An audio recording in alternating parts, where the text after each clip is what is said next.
Hi, everyone. Happy Tuesday. Welcome to this week's weekly live immigration attorney chat here at Immigration for Couples. I'm attorney Megan Pastrana, and I'm here with my dog Snoopy today. He has been on the show before, haven't you, buddy?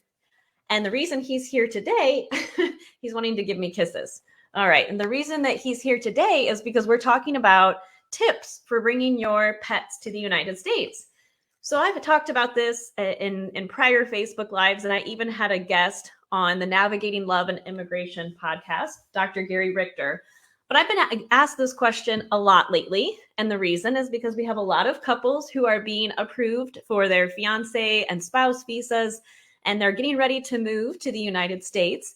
And part of that move, that relocation, lots of kisses today, huh, Snoopy? Part of that move and relocation involves your furry family members and their travels with you to the United States, right, Snoopy?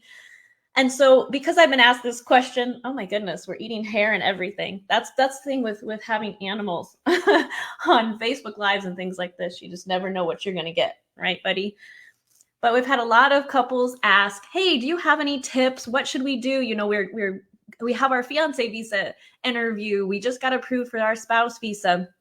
What are your tips for bringing pets to the United States? And I'm going to let Snoopy hang out and take a nap while we go over these tips. So it's an important part, of course, of your immigration journey. They're a part of your family, your fur babies. And so the number one tip that I have is definitely start your research early.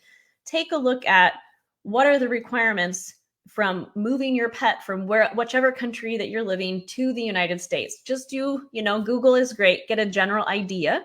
So that's kind of the first tip is start that early. And the second tip, the most important tip, is who do you need to talk to help facilitate this move for your pets?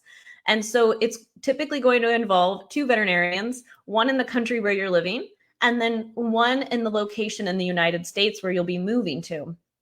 So if you know, for example, that you'll be moving to Florida, and you have an idea of the general city where you will be living, it's good to find a local vet. 1, because you're going to need a vet anyway for your pet when you move there.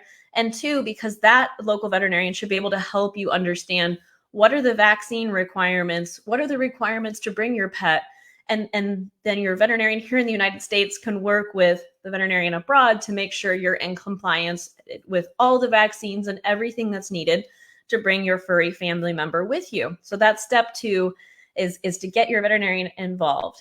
And step 3, something that's really important as well, is work on crate training. So if you have a dog or a cat, making sure that they're comfortable in their crate.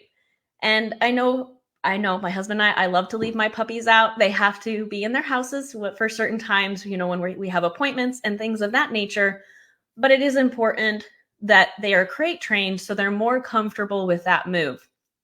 So I'm definitely not an animal trainer or expert, but I know from having pets and having veterinarians in my family, and then from going to all of our puppy classes, that making sure they're comfortable with that crate. And Dr. Gary Richter talks about this on the podcast as well. And so I know for our puppies, we leave their crates open and they like to go in and out of them during the day, and that can be their safe place. So helping them to find that crate is a safe place. So when they are relocating for many hours, depending on where you are relocating from, that they're comfortable being in that crate and they're comfortable with that transition. And I'll definitely post a link to that podcast episode with Dr. Gary Richter in the show notes. And that way you can understand and learn even more. He really goes into a very deep dive on what you can do to facilitate that transition, to begin that research, and how to help your pets be as comfortable as possible for that move.